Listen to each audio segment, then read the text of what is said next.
Yet in the 1800s, a new world power began to emerge from the east, the Japanese Empire.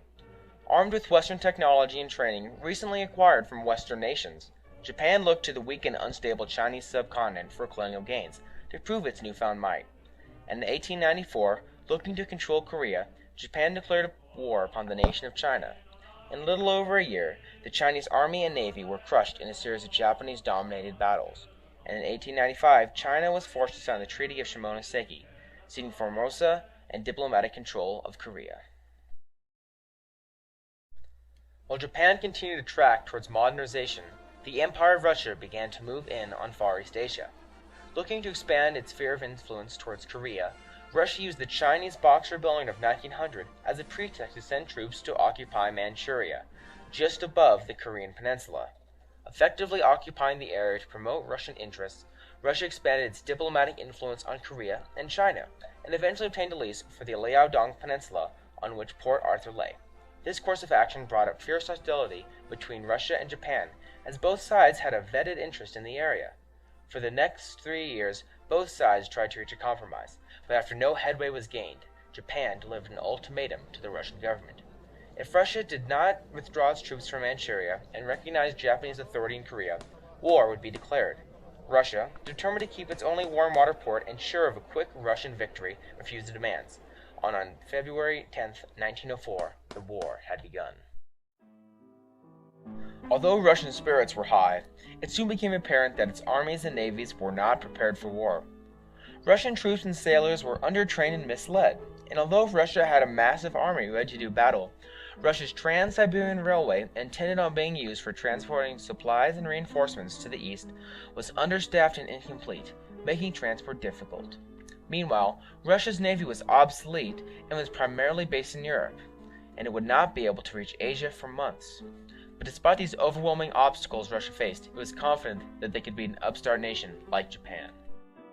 For months before the declaration of war, Japan had been preparing its navy and army for battle. Organizing plans and mustering troops, Japan was ready and willing to go to war. Although only having 1/6 the manpower of Russia, Japan's forces were better trained and had an easier supply route, with a navy to back it up. These factors would soon give Japan a definitive edge in the war. With their modern army as their spear point of their offensive, on February 8th, 2 days before the declaration, Japan landed troops in central Korea and began advancing up the peninsula. Meanwhile, the Japanese fleet attacked and crippled the Russian armada in Chemulpo and Port Arthur. Before the war had officially begun, Japan wreaked havoc on Russia's Far East fleet. With Japan's naval superiority sealed, the Japanese army in Korea began its advance north towards Port Arthur, when in April 1904, Russian and Japanese land forces in northern Korea began to engage in a broad front of warfare. Disorganized, Russian land forces began to withdraw north to regroup for supplies and reinforcements, but was smashed at the Battle of Yalu during a Japanese surprise attack. Losing 3,000 men in comparison to Japan's 1,000, the Russians were forced to retreat. For the Japanese, this made a success that was unexpected.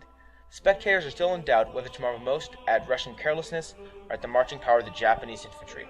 Frederick Palmer, English observer. Unrelenting, Japan's forces pursued the Russians back to Port Arthur, inflicting heavy casualties along the way. With Russia's army in full rout, Japan staged landings along the Liao-dong Peninsula, and by May 10th, Port Arthur was cut off. Hoping to capture the port early, many attacks were launched in Port Arthur, and Japanese losses were stiff, yet the attacks and their brutality never dwindled. There was a fight with bombs at the enemy's skirmish trenches. The bombs sent up from our side exploded finally, and the place became at once a conflagration. Boards were flung about, sandbags burst, heads flew around, legs were torn off. The flames mingled with the smoke, lighted up our faces weirdly with a red glare, and all at once the battle lines became confused. Lieutenant Tadashi Sakurai, Japanese officer. Meanwhile, the Japanese forces launched many attacks into Manchuria and established a front in an attempt to further isolate Port Arthur from its allies, culminating in the Battle of Liaoyang in late September. After a cumulative 40,000 casualties from both sides, the Russians withdrew further into Manchuria to escape the onslaught. With Russia's land forces failing them, they once again turned to their navy, ordering the undersupplied and outdated Baltic fleet to make for the east. With few friendly ports to resupply on the route to Korea, it would take the Russians months to reach their allies. As the year drew to a close, the gridlock on the fronts continued. Japan's relentless assaults on Port Arthur, while gaining ground, cost an enormous amount of life on both sides. Finally, on January 2, 1905, with all the garrison's fleet scuttled, Port Arthur surrendered. With this final blow, the Russian morale was crushed. Meanwhile, the Russian Baltic Fleet had finally arrived in May 1905. With little to nothing to accomplish after the fall of Port Arthur, they were to dock at Vladivostok Harbor in Russian territory. But soon after setting out, they were intercepted by the Japanese main fleet. The largest naval battle of the Russo-Japanese War had commenced. In one day, Russia's Baltic Fleet was smashed, hunted down, and almost universally destroyed.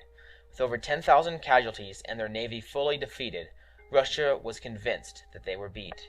Within 3 months of Russia's catastrophic defeat, a peace treaty was finally signed on September 5, 1905, at Portsmouth, New Hampshire. The war was over. In the treaty, Russia was forced to hand over Port Arthur and the surrounding peninsula. In addition, Russia was made to leave Manchuria and withdraw their diplomatic connections from Korea. Labeled as the Treaty of Portsmouth, it was the first instance where a Western power gave concessions to an Eastern one. The Russo-Japanese War, while short, changed the course of history as we know it. Labeled the First Modern War, it heralded two key new changes for the next century. For one, it had shaken the great powers of the West. The Eastern nation had not only beaten a larger Western country on the field of battle, it had crushed it. Never again could the great Western countries of Great Britain and France say that without a doubt their armies were invincible to the uncivilized. With confidence of the Europeans shaking, the growing number of dissidents in their colonies would soon rise, and the Europeans would have to give up their dreams of colonial conquest forever. Secondly, this war would signal the rise of the Japanese Empire. Within the same 40 years of the decline of the West, Japan would soon annex Korea, Manchuria, Southeast Asia, and throw the world's peace into peril again. Without Japanese victory and the rise of the empire, it is uncertain if the balance of European power in the Pacific would have been changed at all. In fact, the principal reason for the release of most of the Asian colonies after World War II was the direct impact of Japanese occupation. This war would forever shift the balance of the power in Asia, both then and now. Japan would become the premier power in the East. When all was said and done, the Russo-Japanese War was a key turning point in history. It marked the beginning of the end of the Western empires and the rise of the East.